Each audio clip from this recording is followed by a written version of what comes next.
और जो थैली पहुंचाएंगे वो मंत्री पूरे एनडीए को डुबा दिया।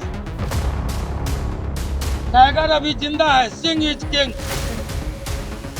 ऐसा बयान जो मानसिक रूप से बीमार व्यक्ति ही दे सकता है, इस तरह का नीचे स्तर का बयान कोई दे सकता है क्या? बिहार में जदयू के करीबी रहे आनंद मोहन की ओर से पार्टी के खिलाफ बयानबाजी को लेकर राजनीतिक घमासान मच गया है। राजपूत समाज से आने वाले पूर्व सांसद आनंद मोहन द्वारा लगातार जदयू पर हमले किए जाने के बाद अब वे पार्टी के निशाने पर हैं। जदयू ने आनंद मोहन को जवाब देने के लिए पार्टी एमएलसी संजय सिंह को आगे किया है। वो भी राजपूत हैं। आनंद मोहन के बयानों का जवाब देने के लिए जहां संजय सिंह ने मोर्चा संभाल लिया है, वहीं मंगलवार को नीतीश कुमार खुद उनके पटना स्थित आवास पहुंच गए। इसे जदयू की ओर से बड़ा राजनीतिक संदेश माना जा रहा है। दरअसल बिहार में सम्राट चौधरी के नेतृत्व में सरकार बनने के बाद से आनंद मोहन लगातार जदयू और नीतीश कुमार पर हमलावर हैं।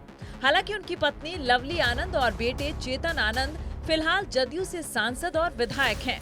हाल ही में सीतामढ़ी में आयोजित एक कार्यक्रम में आनंद मोहन ने कहा था कि नीतीश कुमार को उनके ही पार्टी के लोगों ने जिंदा दफन कर दिया है। उन्होंने निशांत कुमार को स्वास्थ्य मंत्री बनाए जाने की चर्चाओं पर भी कटाक्ष करते हुए कहा, बाप बेटे दोनों को डॉक्टर की जरूरत है। चंडाल चौकड़ी ने जदयू को बर्बाद कर दिया। पार्टी अब थैली वाली पार्टी बन गई है। जिसने थैली पहुंचाई वही मंत्री बना। आनंद मोहन के बयान के बाद जदयू ने संजय सिंह को जवाबी मोर्चे पर उतारा। संजय सिंह ने तीखा पलटवार करते हुए कहा, आनंद मोहन के इस बयान से मैं स्तब्ध हूँ। ऐसा बयान मानसिक रूप से बीमार व्यक्ति ही दे सकता है। जहाँ मानसिक हॉस्पिटल हो वहाँ जाकर वो इलाज करवा सकती हैं। हम लोग उनका इलाज करवा देंगे। उन्होंने आगे चुनौती देते हुए कहा, अगर उन्हें इतनी ही चिंता है तो पहले अपनी पत्नी और बेटे से इस्तीफा दिलवाकर मैदान में आ जाएं, तब पता चल जाएगा। और निशांत को इलाज की जरूरत है, इसीलिए निशांत को स्वास्थ्य विभाग दिया गया। देखिए, आनंद मोहन जी के इस बयान से मैं स्तब्ध हूं। ऐसा बयान जो मानसिक रूप से बीमार व्यक्ति ही दे सकता है। उनसे सर्टिफिकेट लेने की जरूरत नहीं है कि नीतीश कुमार जी उनके बेटे के इलाज की जरूरत, उनको इलाज की जरूरत है। अगर मानसिक रोगशाला जहां हो, हॉस्पिटल वहां जाके भर्ती हो जाए, उनका इलाज वहां हम लोग करवा देंगे। इस तरह का नीचे स्तर का बयान कोई दे सकता है क्या? अपने पुत्र मुंह में ये कुछ भी कर सकते हैं। तो नहीं है तो इस्तीफा करा के आ जाए मैदान में। चुनाव में पता चल जाएगा।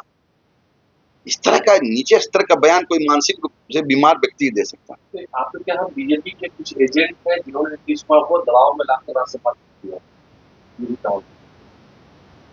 ये इनकी भाषा को हमको पता नहीं चल रहा।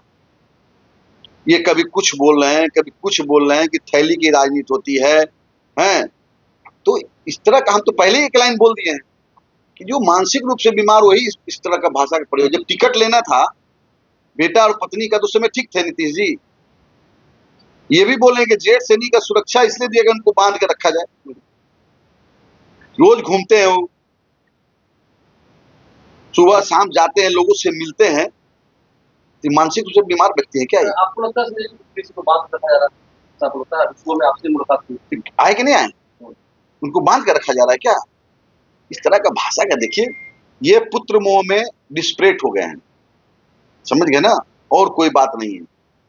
आपसे मुलाकात हुई नीतीश कुमार की, क्या कुछ बातचीत हुई है? आनंद ऐसे ही बेचारा आए, हमारे नेता है, स्वर्गीय नेता है, हमको आए, हमको अच्छा लगा, आशीर्वाद दिए हमको। उनका इकबाल अगर बुलंद है, एकदम निश्चित तौर पर इकबाल अगर बुलंद नहीं रहता तो चुनाव में नीतीश कुमार जी के नाम पर वोट मिला ना। बारिश हो रहा था, उसमें नीतीश कुमार जी ने प्रचार किया। विपक्ष के नेता घर में बैठे थे, तेजस्वी यादव। तो कहा ना कई राजपूत समाज के जो लोग शिवहर में कैसे पैसा लेकर टिकट दिया गया, फिर डुमराव में। तो कल तो हम बोल ही दिए कि थैली लेने वाला थैली की बात कर रहा, आश्चर्य वाली बात है। तो कल भी हम बोले हैं कि लवली जी को रामा देवी का सीट छीन के, जो लगातार कद्दावर नेत्री थी भाजपा का, उसका सीट छीन के जदयू ने लिया, उनको सांसद बनाया। तो क्या थैली लेके गए थे क्या? और डुमराव में टिकट मिला था क्या थैली लेके टिकट मिला क्या? जनता दलियों में कोई माई का लाल थैली की बात नहीं कर सकता, मैं दावे के साथ कर सकता हूँ।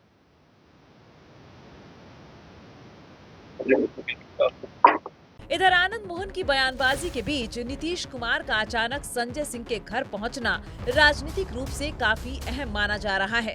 जानकारों का कहना है कि यह मुलाकात सिर्फ औपचारिक नहीं थी, बल्कि इसके जरिए जदयू नेतृत्व ने यह संदेश देने की कोशिश की है कि पार्टी अपने नेताओं के साथ मजबूती से खड़ी है और आनंद मोहन के हमलों का जवाब देने के लिए तैयार है। संयोग से आनंद मोहन और संजय सिंह दोनों ही राजपूत जाति से आते हैं। ऐसे में इसे जदयू के भीतर राजपूत राजनीति के चरम पर होने का संकेत भी माना जा रहा है। संजय सिंह के अलावा राजपूत जाति से आने वाली लेसी सिंह भी आनंद मोहन पर भड़क चुकी हैं। अब नीतीश कुमार के संजय सिंह से मिलने के बाद आनंद मोहन पर और तेज हमले होने की कयासबाजियां शुरू हो गई हैं।